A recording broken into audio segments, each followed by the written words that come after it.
My name is Anna, and I thought I'd done everything right.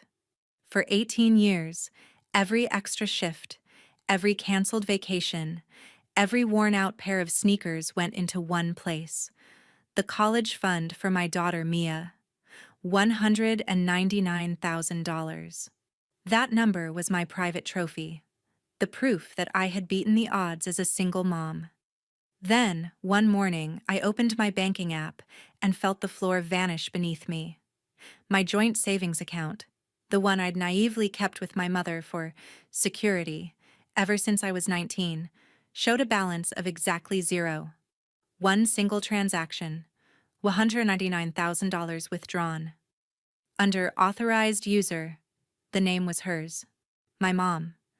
I drove to her house with my hands shaking on the steering wheel, replaying every sacrifice I'd made for that money. When I confronted her, my voice was low and deadly calm. "Where is Mia's college fund?" She didn't flinch. She actually laughed. "Thanks for funding your sister's wedding," she said, like it was some kind of joke, like she hadn't just burned my daughter's future to the ground. Then she added, almost casually, "And no, Anna, you're not invited. It's a small family event. You understand?" I smiled, but it felt like my face might crack. "Sure," I whispered. "I understand perfectly." Moments later, as I walked back to my car, my phone buzzed. My dad's name lit up on the screen. When I answered, all I heard was his voice breaking on the other end. He was crying. And that's when I realized this wasn't just about money. It was about everything my family had been hiding for years. Stick around until the end of this story, and don't forget to follow and subscribe, because this family revenge is about to expose secrets my mom never thought would see the light of day. I sat in my car in front of my mother's house, staring at the steering wheel as my dad sobbed into the phone. I'd never heard him like that before. "Anna, I didn't know she actually did it," he choked out. "She told me she was reallocating some family funds, but I never thought she meant your savings, honey." I pressed the phone tighter to my ear, my jaw clenched so hard it hurt. "Dad, it was my daughter's college fund. Every dollar I put in that account was for Mia. You knew that." There was a pause, just the sound of his uneven breathing. "Your mother said the account was still joint," he murmured. "She said you weren't using it, that we'd help Rebecca get her dream wedding and then figure things out later. I thought she meant she'd pay it back somehow." His words twisted in my chest like a knife. This wasn't just betrayal, it was premeditated. "Dad, you signed off on this?" I asked quietly. Another pause. "I didn't sign anything," he said, sounding smaller than I'd ever imagined. "Your mom handled it. She always has. I should have asked more questions. I'm so sorry, Anna." I closed my eyes and leaned my head back against the seat. My mother had opened that account with me when I was 19, right after Mia was born. "Put my name on it too," she'd said back then. "If something happens to you, I can protect the money for Mia." I was young, exhausted, and grateful. I never thought the person I trusted to protect the money would be the one to steal it. Growing up, money was my mother's religion. She'd grown up poor, always reminding us how she'd had to fight for every dollar. But somewhere along the way, her fear of poverty warped into an obsession with control. Money wasn't security to her, it was power. She decided who got help and who stayed desperate. I'd watched her bail out my younger sister Rebecca more times than I could count, paying off credit cards, helping with rent, always with the same excuse: "Rebecca just needs a little boost. She's the baby." Me? I got lectures about standing on my own 2 feet. And I did. I worked nights at the hospital, mornings at a tiny cafe when Mia was small. While my mother was buying designer bags on sale, I was calculating how many textbooks I could afford this month. So when I realized she'd used the joint account loophole to strip nearly $200,000 from my daughter's future and funnel it into a wedding I wasn't even invited to, something inside me snapped. Dad, I said slowly, did you know she never planned to invite me? Or Mia? His silence answered that question better than words. Finally, he whispered, she said it would be awkward with you there. Said you'd make things about yourself. But Anna, stealing the money, that's too far. Too far. As if there was a line she'd respected before this. I'm going to fix this, I told him, my voice steady now. I don't know how yet, but I'm not letting her get away with it. Not this time.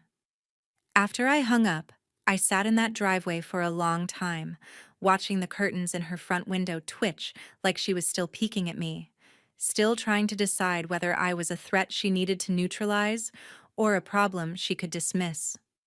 For the first time, I looked back at my life and saw a pattern I'd been too tired to name. Every time I began to build something of my own, she found a way to take credit, take control, or take it away entirely. Not this time. Mia was 18. She'd cried with joy when she saw her projected college costs and realized we could actually afford it. How was I supposed to look her in the eye and tell her that her grandmother had gambled her future away on flowers, catering, and a white dress? That night, I didn't sleep.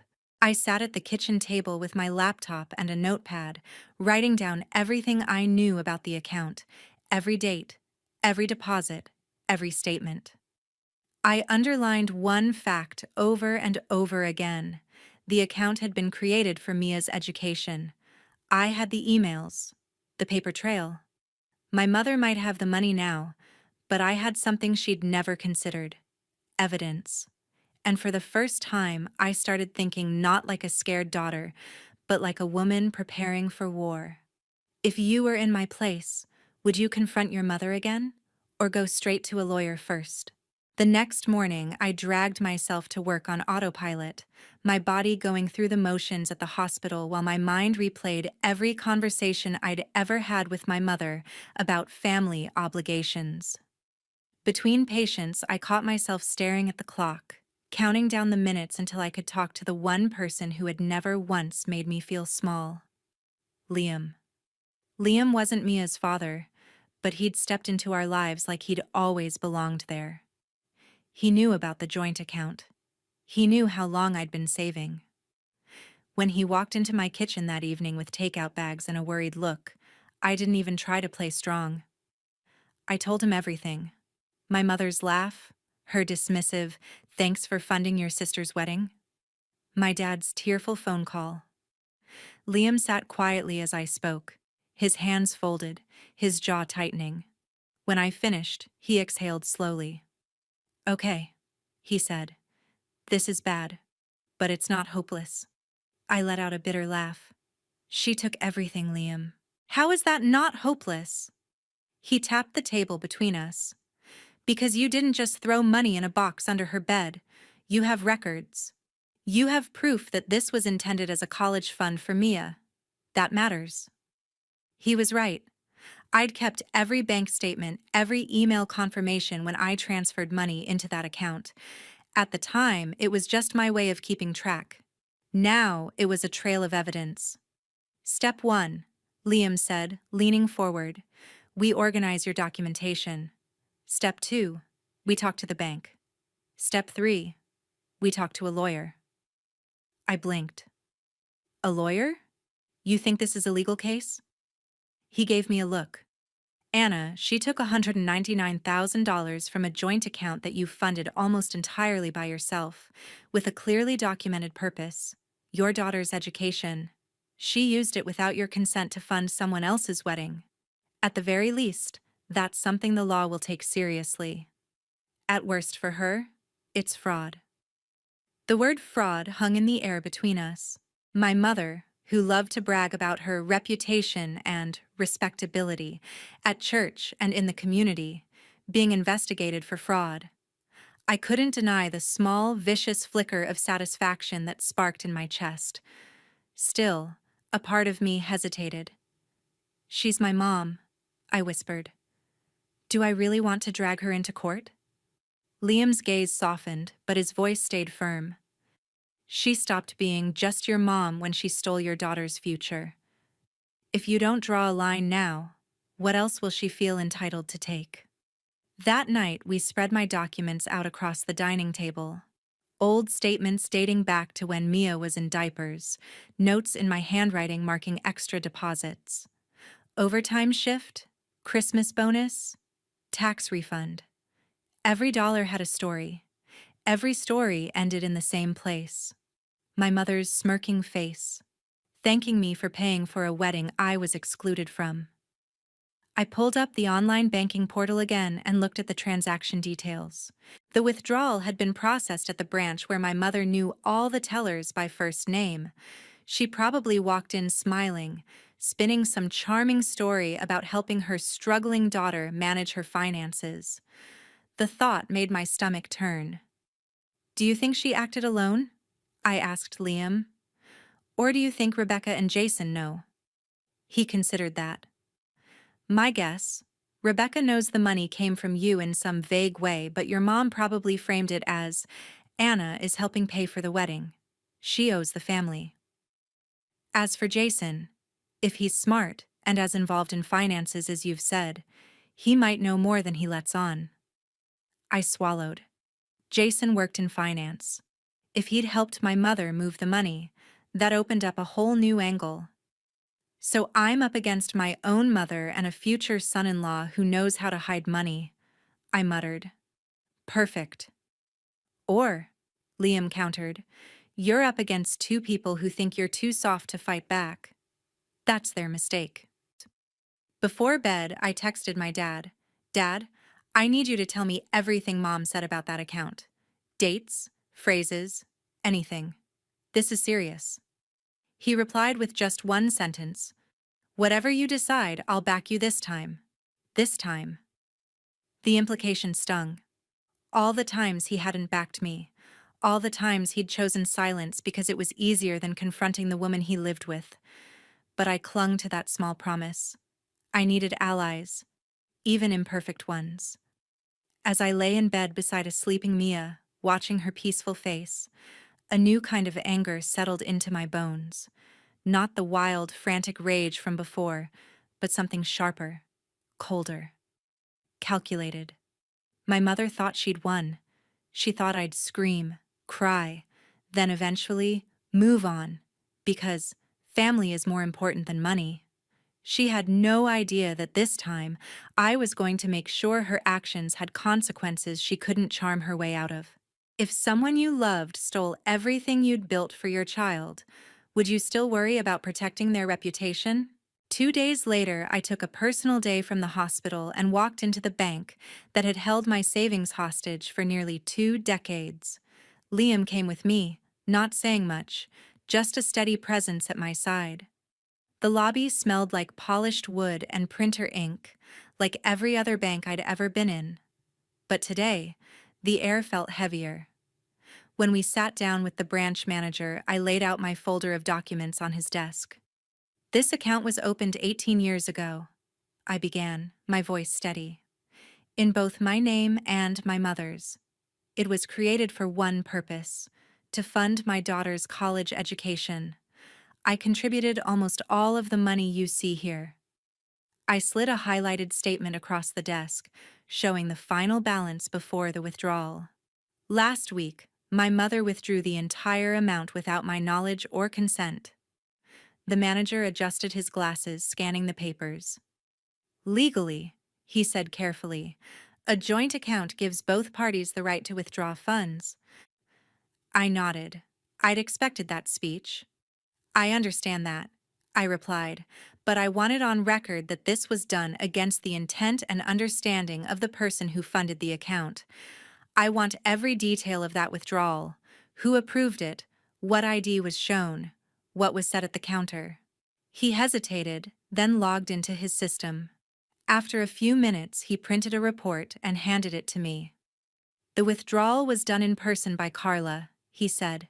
"She presented her ID and signed the form. It was processed as a legitimate transaction." No surprise there. My mother knew how to play by the rules just enough to avoid suspicion. Can you at least provide a notarized statement summarizing this? I asked. That she withdrew the funds from a joint account funded by me? The manager looked between me and Liam, then nodded. Yes, I can do that. As he prepared the document, Liam squeezed my hand under the table. It wasn't justice yet, but it was a piece of the puzzle. That afternoon, we met with a lawyer recommended by one of Liam's coworkers.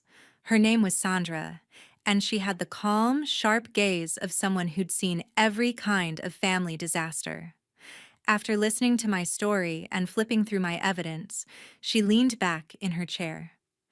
Legally, your mother had the right to access the funds, she said.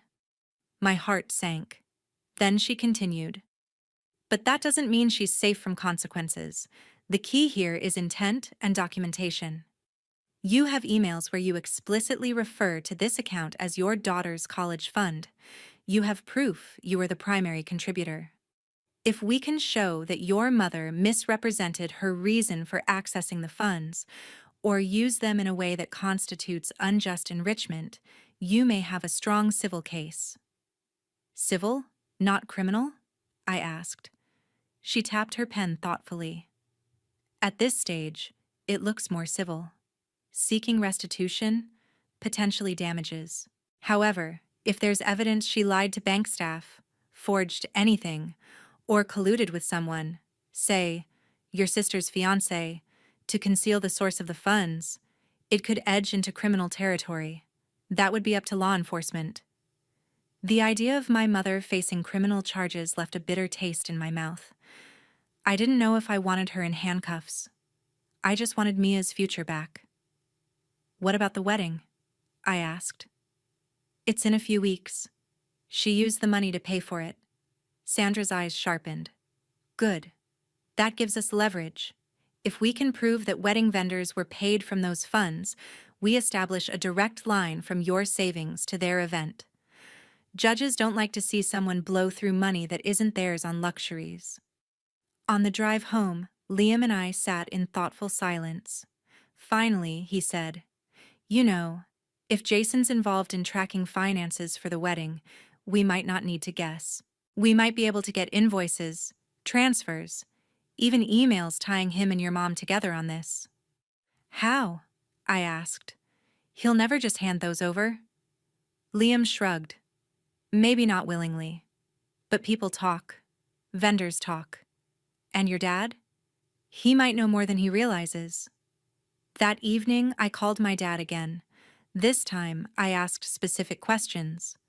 When had my mother started talking about helping with the wedding? Did she mention amounts? Had she ever said where the money was coming from in exact terms?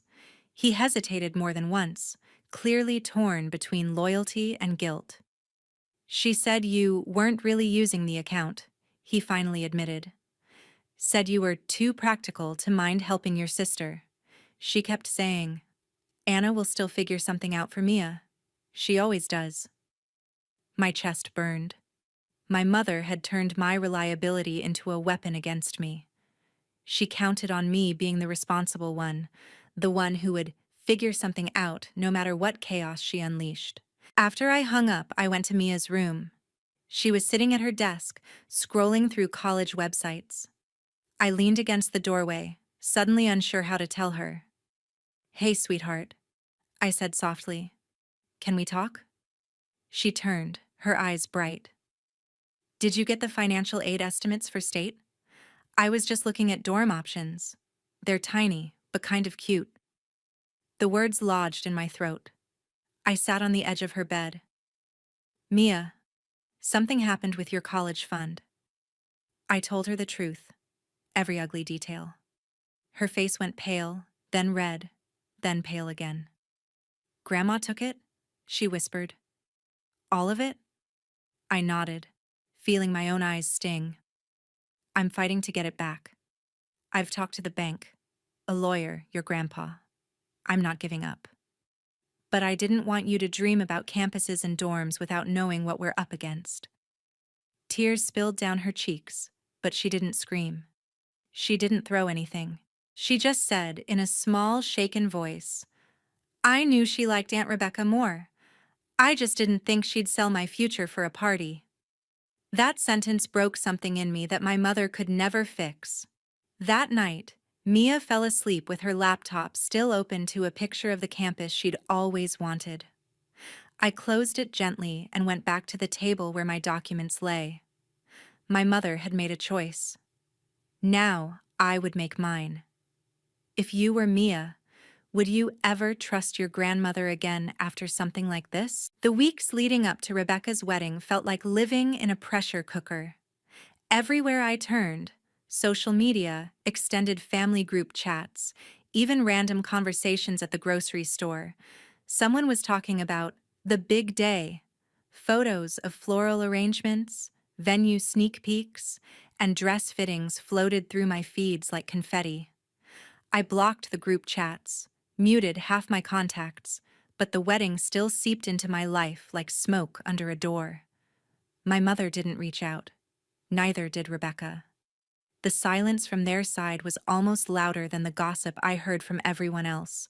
My dad, however, called more often, sometimes just to check on Mia, sometimes to awkwardly ask how things were going with that lawyer. The guilt in his voice was constant.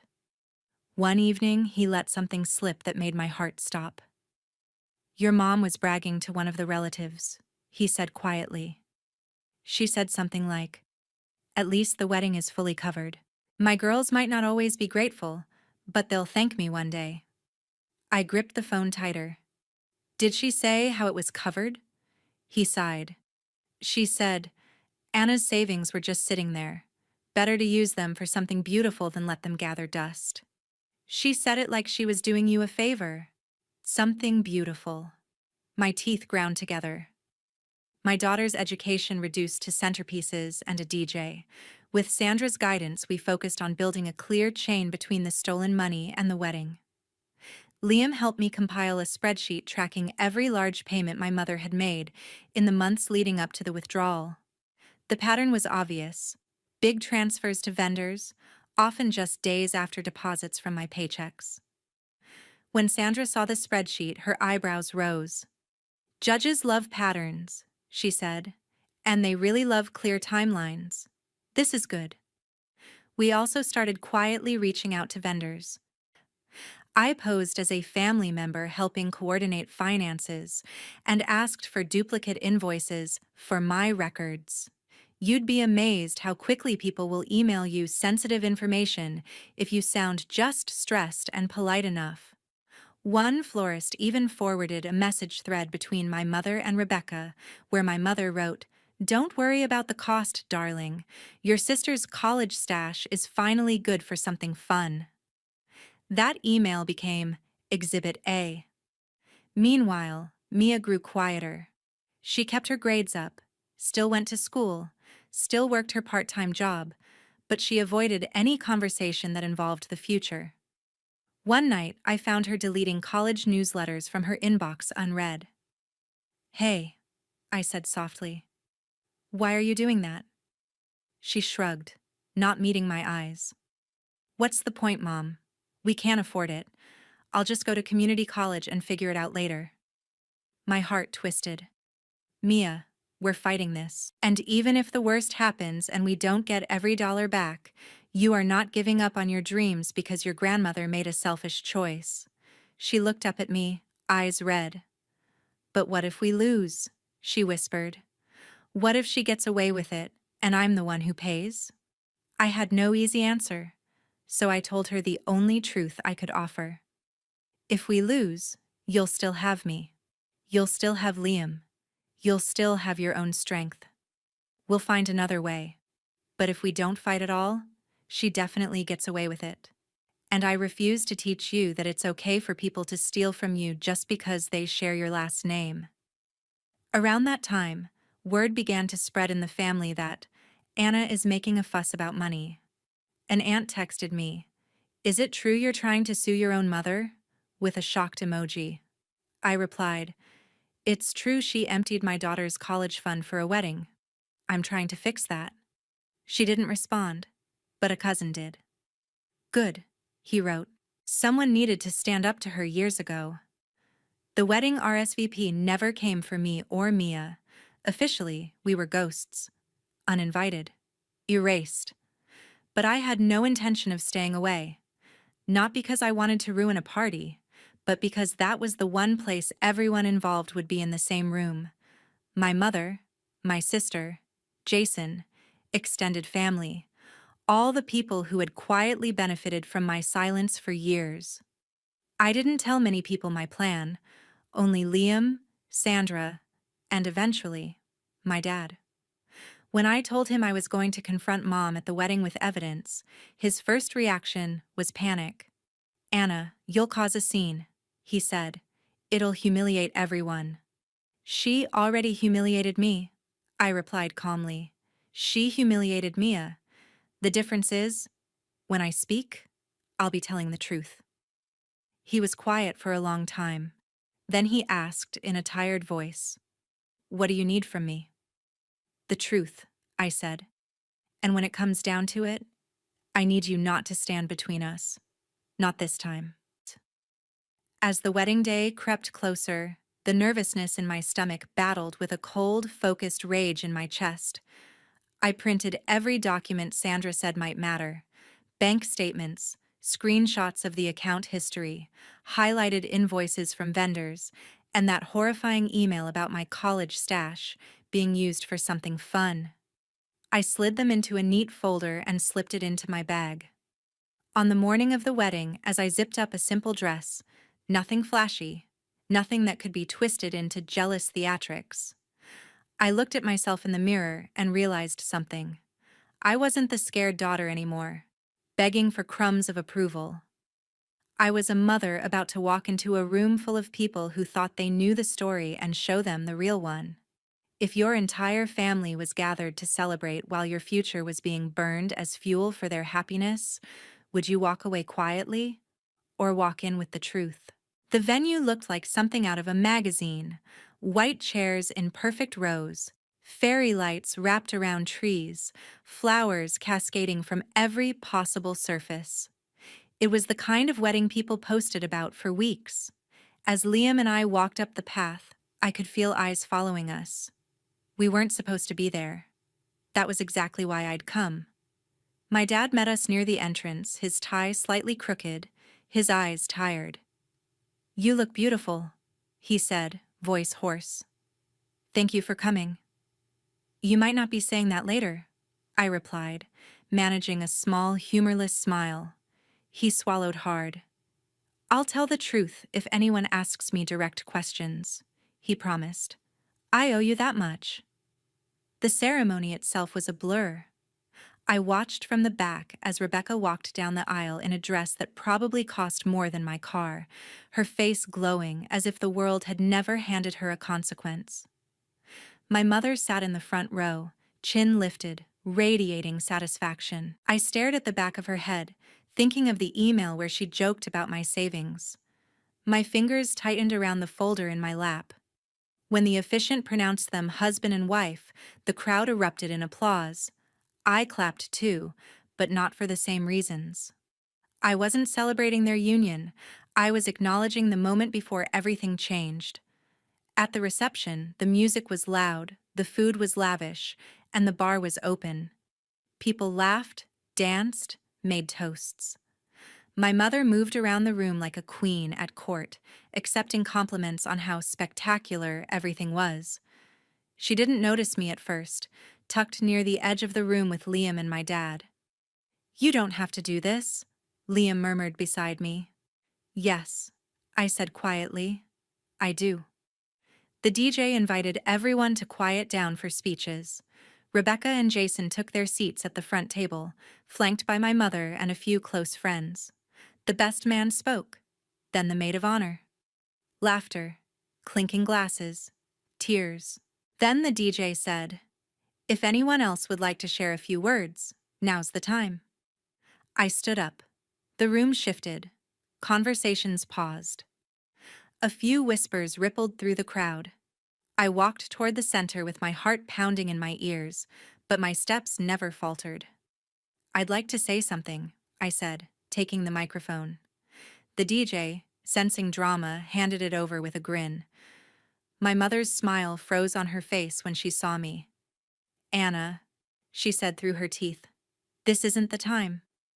"Actually," I replied calmly, "it's the perfect time. You see, everyone here has been talking about this beautiful wedding, about how generous my mother is for making it all possible. I think they deserve to know how she paid for it." A hush fell over the room. I could feel 100 eyes on me. Rebecca shifted uncomfortably, glancing at our mother. Jason's expression tightened. "Anna, stop," my mother snapped, her voice dripping with warning. "Don't ruin your sister's day." I opened my folder and held up the first page, a bank statement, enlarged and printed clearly. 18 years ago, I began, I opened a savings account in my name and my mother's name. It was meant to protect money for my daughter's college education. Every overtime shift I worked, every tax refund, every extra dollar went into that fund. I walked slowly as I spoke, letting the pages catch the light as I flipped. 6 days ago, that account had $199,000 in it. Then, one transaction. A full withdrawal, processed by Carla. I pointed the paper at my mother. Gasps rippled through the crowd. My mother's face had gone pale, but she tried to recover. "This is a private matter," she hissed. "You're embarrassing yourself." "No," I said softly but clearly. "You're embarrassed because I'm telling the truth in front of people you wanted to impress." I held up another page, an invoice from the venue, marked paid. The timeline is very clear. Right after the withdrawal, payments were made to this venue, the florist, the caterer. Another paper, the florist's email thread, printed and highlighted. I read aloud. "Don't worry about the cost, darling. Your sister's college stash is finally good for something fun." "That's what you wrote, Mom." The room erupted into whispers. Someone near the back muttered, "Oh my God." Jason stood slowly, eyes fixed on the document. "Is this real?" he asked, voice tight. "You used your granddaughter's college fund for our wedding?" My mother's mask finally cracked. "I did what needed to be done for this family," she snapped. "Anna would have wasted that money on some out-of-state school. Mia can get loans. This wedding is once in a lifetime." Mia, standing beside Liam near the back, made a small wounded sound. My chest burned. "You didn't even invite us," I said, my voice shaking now. Not from fear, but from fury. "You stole my daughter's future, spent it on a party we weren't welcome at, and laughed about it." I turned to the room. "You all should know that the generosity you've been praising came out of a girl's education and a single mom's sacrifices." Jason looked sick. "Carla," he said slowly, "did you tell me this money was from a joint account with Anna?" She tried to brush it off. "It's all family money. What does it matter where it came from?" His jaw clenched. "It matters if it's stolen." That word, stolen, hung in the air like a verdict.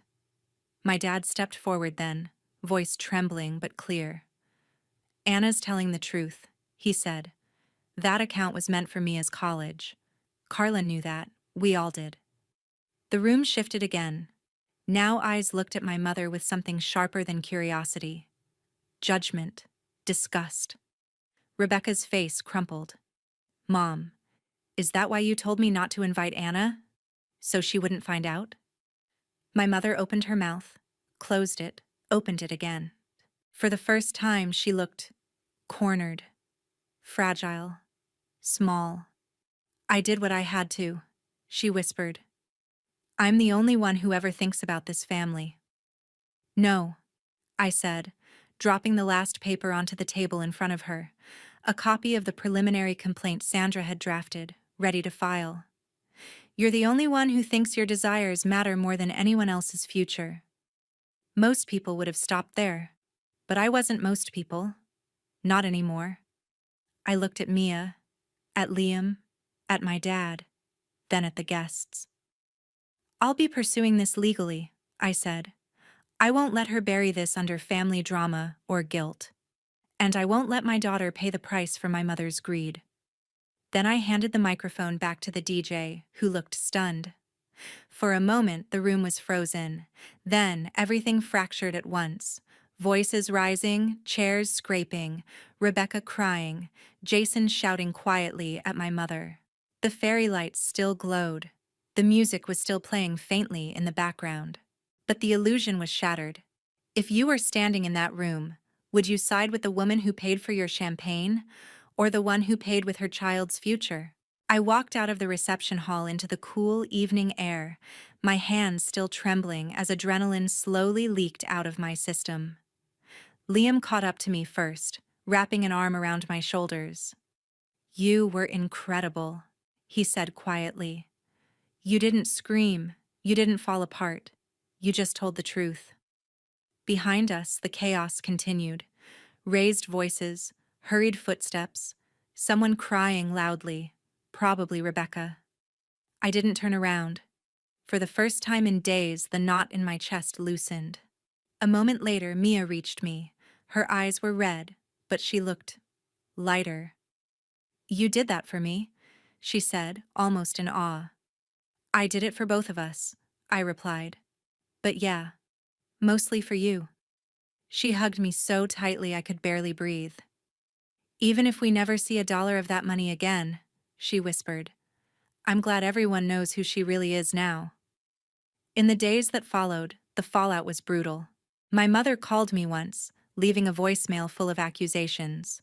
I was ungrateful, dramatic, cruel for humiliating her. She insisted she'd only ever tried to help, and that family shouldn't drag each other into court. I saved the voicemail. Sandra smiled when she heard it. "This makes her mindset very clear," she said. "She still thinks she's entitled to your sacrifices. Judges don't like entitlement when it hurts children." Jason, on the other hand, called to apologize. "I didn't know," he said earnestly. "She told me she'd been saving for years for both her daughters and that you'd agreed the money could go toward the wedding. I never would have gone along with it if I'd known the truth." I believed him, mostly because he'd spent the reception looking like he wanted to crawl under the table. "What happens now?" I asked. "Wedding's already happened. The money's gone." "Not all of it," he said, surprising me. "Some vendors haven't been fully paid yet. And if your case goes through, well, Carla might not be the only one facing questions about financial misrepresentation." There it was again, that hint that this could bleed into criminal territory. A few weeks later, the lawsuit was filed officially.